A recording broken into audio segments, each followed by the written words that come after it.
존재가 희미해지는 기분을 아시나요?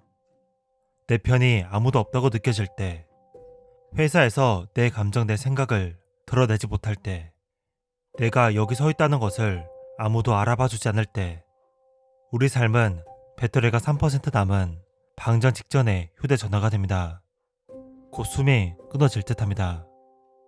심리적 생존의 최소 조건이 뭔지 아시나요?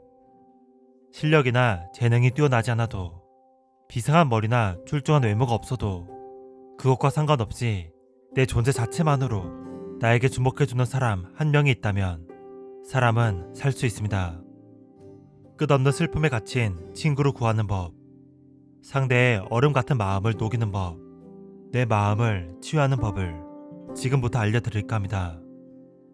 30년간 정신과 의사이자 치유자로서 누구보다 현장에서 사람의 마음을 어루만진 정혜신의 책, 당신이 옳다입니다.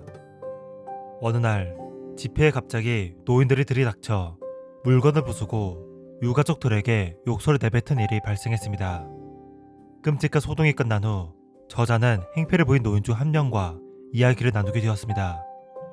저자는 사건에 관해 묻지 않고 고향이 어디세요? 라고 물었습니다. 그렇게 시작된 대화는 지금은 세상을 떠난 아내와 살았던 시절로 갔다가 자신을 거들떠 보지도 않는 아들과 며느리 이야기로 옮겨갔습니다. 거리에 버려진 부서진 장롱 같은 노인의 삶을 듣자 눈물이 차오르기도 했습니다. 한참 만에 노인이 불쑥 말했습니다. 내가 아까 그 아이 엄마들한테 욕한 건 좀 부끄럽지. 그런 마음이셨군요. 그러셨군요. 저자는 그렇게만 말했습니다. 사과를 받고자 시작한 얘기가 아니었지만 노인의 마음속에 미안함이 조금씩 고이고 있었습니다. 싸우려는 게 목적이 아니라면 문제점을 지적하는 게 아닌 다른 이야기가 필요합니다. 바로 나 이야기, 자기 존재에 대한 이야기입니다. 자기 존재가 주목받는 사람은 설명할 수 없는 안정감을 확보합니다. 그 안정감 속에서 비로소 사람은 합리적인 사고가 가능해집니다. 노인이 보였던 뜻밖의 합리성도 사실은 자기 존재가 주목받은 후에 생긴 내면의 안정감에서 나온 것입니다. 사실 노인은 어떤 단체에서 개최한 강의를 들었습니다. 우리나라가 지금 이렇게 잘 살게 된 건 모두 어르신 덕분이다. 어르신들이 진정한 애국자다.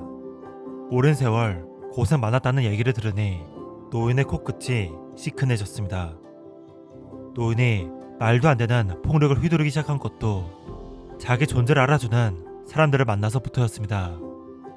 그리고 노인이 그 당당한 폭력을 후회한 것도 자기 존재에 주목해주고 자기 삶에 귀 기울여준 저자를 만나서였습니다.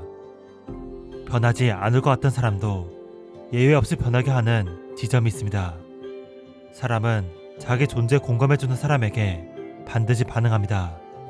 사람은 본래 그런 존재입니다. 노인만 그런 게 아닙니다.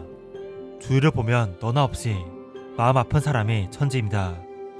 학교나 부모에게 주목받지 못하는 청소년들, 좋은 대학을 못 다니고 변변한 직장이 없다는 이유로 눈길 한번 받지 못하는 청년들의 마음이 아픈 것도 같은 이유입니다. 당신의 옳다는 이렇게 말합니다. 자기 존재에 주목을 받은 이후부터 제대로 된 삶이 시작된다. 거기서부터 건강한 일상이 시작된다. 노인도 그렇고 청년도 그렇다. 너도 그렇고 나도 그렇다. 그렇다면 타인의 마음을 치유하려면, 소중한 사람의 존재에 주목하고 싶다면 어떻게 해야 할까요? 여기 부모와 사이가 좋지 않은 17살 A가 있습니다.